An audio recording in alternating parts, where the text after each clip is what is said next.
Welcome to the Property Couch, where each week you get to listen to two of Australia's leading property experts as they share with you the insider's guide to property investing.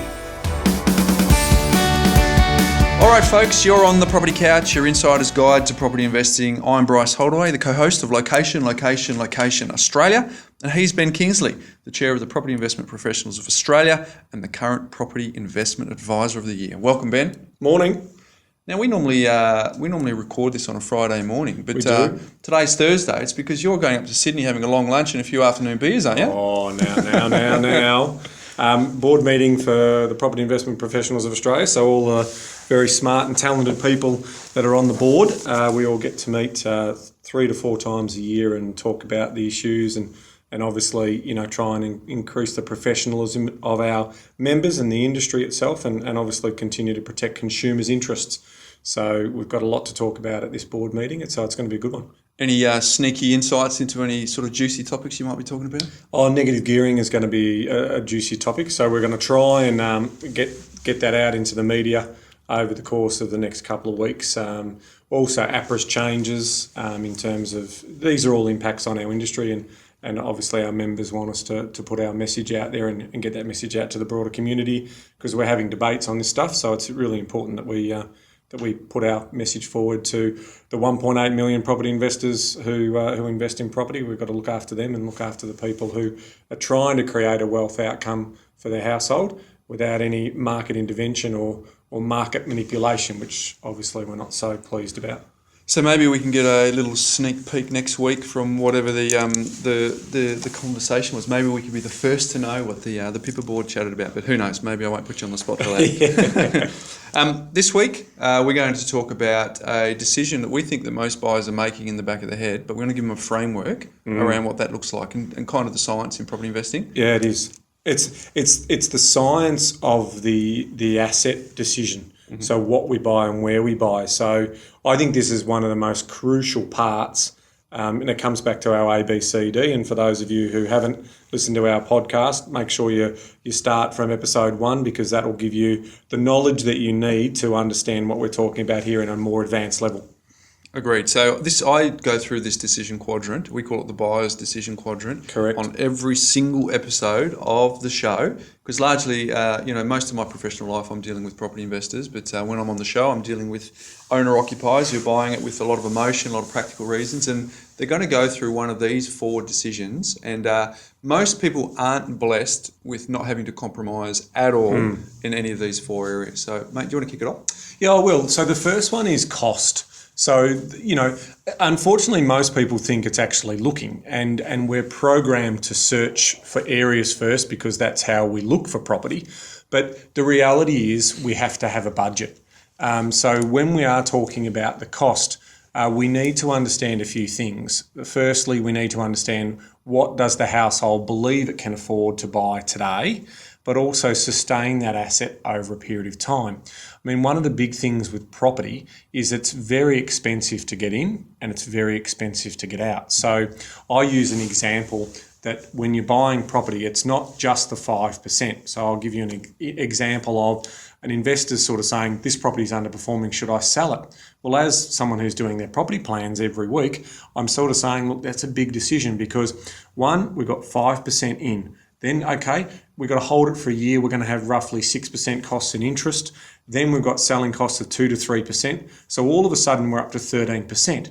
Then what's going to happen? Okay, well, we need to buy another property if we're going to replace that asset. So when we replace that asset, there's another 5% plus the 6% on top of that. So we're up to in excess of 20%. So a simple decision to sort of say, I'll flip a property is a decision that, is really not thought out a lot by most investors. So coming back to the story of the budget, what we're trying to do is say, if you get it right, you'll be able to hold that asset for the long period, which gives you the joy of making sure that you're maximising what you can afford.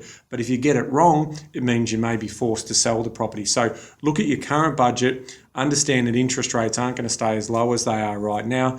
And then finally, what are the changes that's going to happen in your household and your cash flow that's going to put pressure on being able to retain that asset. I love to think of property as a beautiful, big, heavy cab sav. And what I mean by that is and that's a Cabernet Sauvignon drink, red wine, that if you get a big heavy Cab Sav and you open it in year 1 or year 2, it's horrible drinking. But if you leave it for 10 or 15 years, it's mother's milk. So from that point of view, that's what we're trying to talk about here. It's about making sure that you can hold the asset for the long term. Mate, very good way of getting mother's milk into the conversation, I've got to say. Okay, so the first part of the quadrant is price or cost. Yep. Second part is location. And if anyone's been listening to anything that we've been saying for the last 20 weeks... What's the name of your show? Well, exactly.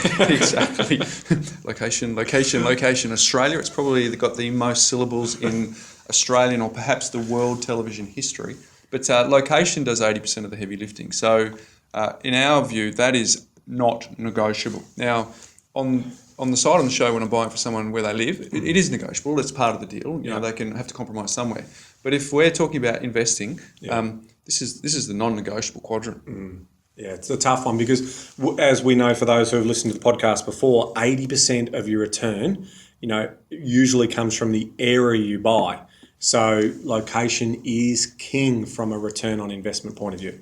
Yeah, just a footnote to that. I had someone come and chat to me recently to say that they purchased the investment property that before they were about to go to contract, I said, stop, quick, give me a call. I want to have a quick chat with you. And he says, why is that? And I said, look, I think you've got the location right, but it does 80% of the heavy lifting. But if you actually buy the wrong asset, cancels it all out. Yep. And he goes, no, Bryce, I've got it under control. And I says, what do you mean? He says, I've bought it for the same price as what someone else bought it for 6 years ago. So therefore, I've bought really well and it's getting 6% yield. And I just thought, and I shook my head and thought, you know what, as much as I'd love to unpack that decision, if it hasn't grown in 6 years, there's probably, the footnote to the story right there. Yeah, and so for the listeners, there are some areas that if the whole area has underperformed and potentially the economic stimulus is occurring in that particular, so we're talking about regional cities here, so where you see a whole regional market soft or collapse, then there is going to be a time where timing the market and a buying opportunity presents itself. But when you're talking about an area like that particular client who I know what he bought, that area has been travelling beautifully. It's a inner city area or, sort of 5 to 7 kilometres from the CBD. And it hasn't been performing when the overall market has. That's just like, oh my goodness, what are you doing? What are you doing? And the point in saying that too is because we're encouraging and hopefully giving knowledge to our listeners that location is critical, but it's also just a point, a point to say that it's not everything if you get the property wrong. Yes. So that's right. It's a general phrase that 80% comes from the location, but yeah, if you're buying into medium or high density stock, that doesn't ring true. It's got to be low density or single dwelling stock to actually see that result occur. And here's the interesting part about location, Bryce, isn't it? As I was saying before, when we absolutely go to decide where we're going to buy, we're making that location decision and we're using the search engine tools like realestate.com, Domain, Real Estate View, all of those types of things. So we're programmed to try and dream of that area. Now, as property investors, we're getting on the coattail of the owner-occupier buyer because they're the ones who pay emotional values for the properties, sustained emotional values. We're seeing very poor decisions being made by some investors in Sydney at the moment who are paying emotional investment prices for properties in medium and high density, and they're going to have their pants pulled down probably, in the next 3 to 5 years where they're going to see losses occur on what they buy. Ben, we talk about property all day, every day as part of our role and what we do in our business and also, in the media. Sometimes it's easy to think in our position when we're, the old the theory of you are the average of the 5 people that you hang out with the most. Yeah. Because if we average the 5 people that we hang out with the most, they're generally property investors, right? So yes. The fact that location does 80% of the heavy lifting for us is so ingrained in us that it's almost to the point where how can anyone not get this point? Yeah. But you get a timely reminder because I've got a client who I'm working with, and we give them what's called a blueprint, and that identifies the investment grade suburb first, so they know we're going to buy, and then it's my role as a BA to help them, get them into the right investment grade property. Now they said, "Oh look, I found a property yesterday in the suburb that you were talking about," and I said, "Great, flick it to me, show me the link." And I've had a look this morning, and it's on a really, really busy major road. And he said, "Look, this one stacks up beautifully. I think it's the one we should go for." And it's interesting that. despite some of the information, it's almost like, all the best chefs in the world put all of their information out in cookbooks. We buy these cookbooks, but we still go to their restaurant. It's kind of, it's one thing to hear it. That's a gold statement, Bryce. Say that again. Well, it's one thing to hear it, but to be able to execute it is another thing. Because if it was simple as that, restaurants would go out of business. We'd get all of their cookbooks and we'd just cook it all ourselves at home. And I think that's often a lesson I've got to remind myself, given that I'm so immersed in property, that I've got to remember that it's not commonplace knowledge. Half the reason for what we're putting this podcast out for, that people get these things. I've got a similar story. We had a client we did a property investment portfolio plan for. They're doing really well. We bought them the first couple of properties and then they thought they'll do the next one themselves. And the brief was 6% yield and 5.5% growth or something along those lines. So a bit of a balanced yield type property that we were looking for. I get reports back that I bought a property and I got the yield bit right, but don't know whether I got the growth bit right. So you're sort of thinking, oh no. So it is hard. It is. For someone who's a naysay person, so not a naysayer, basically a novice. Yeah. It's hard for a novice. You can't teach a novice in 3 hours what it's taken us 15 or 20 years to develop in terms of our skill sets and our understanding and our level of granular knowledge that we have in property investing. So, but that's what this is about. If anything, if this podcast saves people from making poor decisions, just dumb decisions, that would be good, because it's a high value transaction. So if we can stop them from just picking the wrong asset, you might get a good one or an okay one and you're happy with that. But the real elite outcomes usually come through getting, someone like a buyer's agents to help them buy it. Yeah, look, as you know, Ben, I've written an article with the help of our team here for the Money magazine. It's going to go out in August. And it was a case study. Had to do 3 case studies on how someone could create a passive income. And they didn't need to be multimillionaires, they were average people. So we'll let our listeners know when that comes out. But the point in that is one of the scenarios I had to show a divorcee, a 47-year-old divorcee who wanted to retire on $55,000 passive income with an 18-year-old son and some certain circumstances living in Sydney. Yesterday, I had someone email me and said, I'm a woman who's divorced, who's 47, with an 18-year-old son. No way. With an 18-year-old son, No way. and I want to create a passive income, and here's the only difference, of 60 to 70,000. I thought, phew, because otherwise this would have been too close. So that's just amazing that that's the case. But what we like to reflect in the stories we tell, they're real life stories. These are people, we're not making them up. Obviously, in the Money magazine story, we're trying to get a certain demographic type. So those stories are, consistent with the types of people we get to meet, and that's the planning work we do. It was unbelievable. I even said to this lady, I said, "Can you believe this?" And she just looked at me, and she didn't look at me. Well, she was on the end of the phone, but she just sort of said, "Wow, that is spooky." But interesting story about location for her. She has 2 properties already. One in an inner city suburb of Sydney. Yep. Bought it in 2001, 1970s block apartment. Ooh, nice. It's gone from 310 in 2001 to 700 now. So it's done really, really well. Happy with those stories. Second property in Brisbane, I would say well out the skirts of Brisbane. House and land package. Bought it in 2006. So here we are 9 years later. It's worth the same. Worth exactly the same amount of money. So if location doesn't do the heavy lifting, these are real life examples where it's happened. So it's not a theory. It's the truth. And so I reckon that's a great segue into the next one where we're talking about land portion and basically property type. So take that example. In the same time period as your client bought that 70s unit, I bought a single fronted duplex in Alexandria in Sydney for $395,000. I'm getting it valued at the moment, a bank value at the moment, but I estimate that that's going to come in between $900 and $950. Lunch is on you. Yeah, lunch is on me. But there's the science. There's the science. So she's done well and she's done it by herself. Good job, and I think she'd be happy with those returns. But there's still, potentially $200,000 difference between what she's got and potentially what I've got because I effectively know what I'm doing. So, that's the beauty. And then obviously she didn't know because she went and bought the second one thinking that you replicate it in any type of environment and it doesn't work. Yeah, no, she was a little disappointed by the second one, and but the good news is she's not going to let it hold her back. But And she's reaching out for help now. So she's worked it out that you're going to fix her mistake. well, that's almost word for word what she said. She said I got the second one wrong. Yeah. I don't want to get the third one wrong.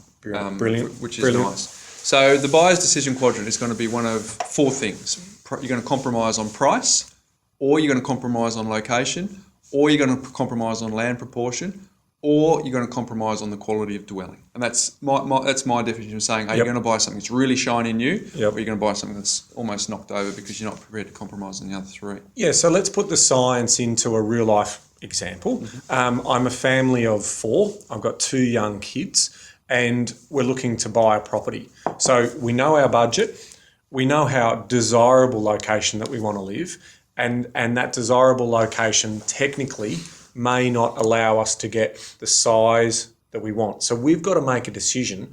Certainly it's going to wipe me out of studio apartments, 1-bedroom apartments, and potentially even 2-bedroom apartments. Now, that's the decision that people have to make all around the world. So then they say, well, if I can't get the type of property that I need with the land, I want to have the backyard for the kids to play on the swings, I want to have that, then ultimately I'm going to compromise on location because, again, the most fixed thing here is usually the budget. Mm-hmm. So I do that. Now, some people are going to make that decision to still stay in the right area. So they may go townhouse over house out wide, because they still don't want to give up those lifestyle drivers. So, and I think that'll be the trend in the Australian property market for the next 10 years. And then beyond that 10 years, apartment living and the way in which new developments will occur, they'll start to build better apartments with a broader footprint that are potentially 3-bedroom apartments. That's the only solution because land is fully utilised close in. People don't want to compromise on that. So there will be a trend towards potentially apartment living. And obviously as we become more Asian in the next 10, 15 years and our population continues to swell, they have an acceptance of it. So they don't mind the apartment living. That's all they know. In fact, they actually like the comfort of having people around them.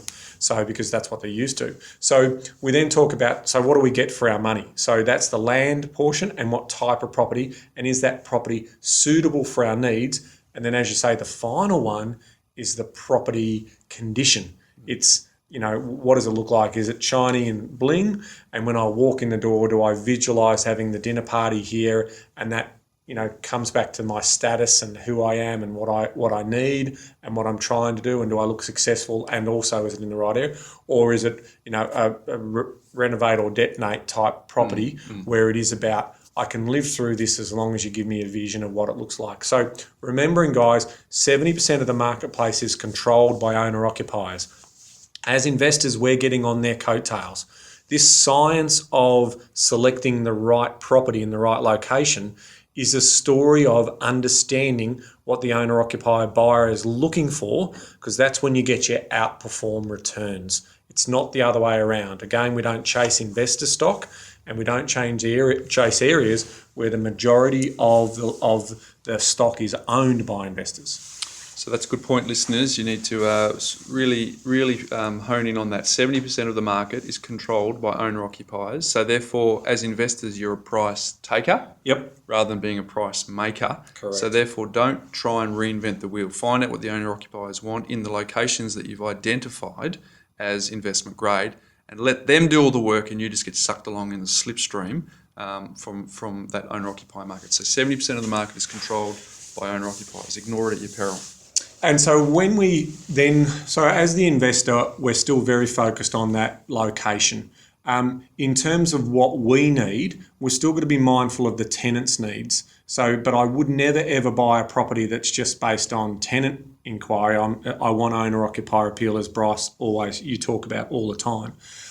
So I can still compromise as an investor. So I'll give you an example. I can buy the Ugly Duckling 1970s block and do really well because I get drag up returns or wave riding returns from all of the new shiny bling apartments that are going up. I'm getting critical mass. I'm getting all the lifestyle benefits of having that concentrated population in that area. Or I can potentially equity harvest as well. So I can buy that run down property and I can renovate it and I can bring it up to what would be the established market price of that particular location. So there are obviously different strategies as an investor that we can look at to try and make sure that we can get the returns that we're doing. Now, that comes down to whether you want to be an active investor or a passive investor. And when you understand that and what you're interested, how much time you want to put into it, or if you just want to basically sit back and enjoy the ride and get the rental income that's coming through and watch the value of the asset do the heavy lifting as a true investor, that also forms part of this conversation as well. Interesting, Ben. The 70s apartments versus the 90s apartments. Because I'm looking at hundreds of properties each week. I'm physically walking through scores of them. It's always interesting because I backtest anything that I'm seriously interested in buying. I backtest its performance, so to see how many times it's sold prior and what the actual compounding growth rate has been. And you know what? 70s apartments consistently outperform 90s apartments, consistently in Brisbane and in Melbourne. I'm starting to think, why is that? And I think it really comes down to the basics of what the 70s apartments have on offer, because their body corporates are really low. No pool, no caretaker, no lift. So not only do they have appeal to the investor, well built. but when the owner-occupier is coming along, they're thinking, well, low-body corporates, that's not going to cost me much. I don't actually need the pool, particularly in Melbourne. Versus the 90s apartments, it was kind of that era of, a bit more bling, let's get a gym, a pool, a caretaker, a lift, and the body corporates became enormous. So simple things like just how much the cash flow is for the owner-occupier, and we know that, based on your comment, it's 70% of the market's controlled by them. So if the owner-occupier is coming in and going, well, I probably would just choose the one that has slightly less outgoings each year, so therefore that's more in demand for me. Even though intuitively you might think, well, 70 is a bit older, they're a bit more sort of ugly from the street appeal, the 90 stuff's got a bit more fancy balconies, but consistently they underperform compared to the 70s apartments. And what underpins that, Bryce, is that these properties are in the buy zone or the strike zone of most buyers. In other words, they're more affordable than the 90s or the 2000 apartments, so the newer type apartments. So when you have that more affordability in the right location, you get that competition and you get that emotional result, which basically means you get an outperform return on investment. And over time, over the next 20, 30, 40 years, that older style versus the sort of newisher style, they're both going to be old, so it doesn't really matter. So from a percentage return point of view, you're better off buying the ugly duckling or the 70s brick block as opposed to something that might be a little bit more fancier. As long as the footprint and the floor plan's right. Some of those 70s do have the second bedrooms are a little smaller, so don't just go in there blind. You want to compare apples with apples in terms of internal floor size, but you're right, you'll get a better return on those assets. Yeah, you're right. You've still got to unpack it. There's no blanket rule. The 70s don't always do better than the 90s, but as a general rule on the types that I would consider investment grade, they do. It's also that they've arrived at the party earlier. 20 years earlier, so they got better positions earlier. Good point. And then the 90s, the developers in the 90s go, well, yeah, that's good. I have to build on a road, same suburb, but I have to build on a busier road, or I have to build across the road from the train station or whatever. So things like quieter street. Those tree-line streets. Perfect. You make that's a really good point. Okay, so there you go, folks. As I say on the show, you are going to compromise in one of four ways, and it's your choice. It's either through the price or the cost of the property, the location, the proportion of land that you want to get, and the quality of the dwelling, or what condition the property is actually in. So there you have it, folks. You've probably been rattling these ideas around in the back of your head without some form of framework to sort of herd the cats of your thoughts. But that's what we call the buyer's decision quadrant. And we're going to put that on the website. We've got a picture of the buyer's decision quadrant. So if you go to thepropertycouch.com.au, you can have a bit of a look as to what we're talking about, sort of pictorially or on paper, graphically. I was going to say graphical, but it's not necessarily graphical. But whilst you're at thepropertycouch.com, last week we talked about a favour, Ben, and we're still going to talk about this for a couple of weeks because it's really important that if you do go to the website and check out that quadrant picture, if you wouldn't mind voting for us in the Investors' Is it under the Choice resources section? Yes. So go to the resources section and then basically under the investor choice area, we'd love to have you vote for education content. So that's what we're about. We're passionate about educating you to making smarter decisions with your money and ultimately creating a better wealth outcome for you and your family. So that's a good point. So if you go to thepropertycouch.com.au, choose the Investor's Choice Award. I think it's actually under the episode, last week's episode and this week's episode, so you can check it there. And I also talked about a Money Magazine article that's coming out in August. If you want to see the one that I wrote that was similar on how to create a $2,500 per week passive income, I wrote it 2 years ago with the help of Ben and the team around here. If you're interested in that, we'll put that up as well, so you can download that and have a bit of a read. So there you have it, Ben. We've got through it. Another week. Some pretty good stuff there. Any thoughts before we go? I know there's a lot of questions coming through in our questions, and keep them coming in. They're really important. We're going to jump onto that. We might even, because we're getting so many questions, we might even do a little bonus episode in the next couple of weeks that we can sort of send out to everyone. But at this stage, thanks for listening. The feedback we're getting is brilliant. We love it. And we're hoping we're adding value to your to the conversation and to your investment expertise. There you have it, folks. Now, I did pick up on the fact that Ben was going to be talking at the board tomorrow about negative gearing, so I suspect that I'm going to pick his brain about how that went, and we might even talk about that in next week's podcast. So the great debate, negative gearing. The great debate. Now, Ben, I gave you a week. Did you work out how to sign off in Greek? No. No, here it is. I'm broke. Shut the doors. Shut the door, Greece. We're broke. And a special shout out to all of our Greek listeners as well. So, didn't do my homework. Until next week. Sayonara. See you, folks.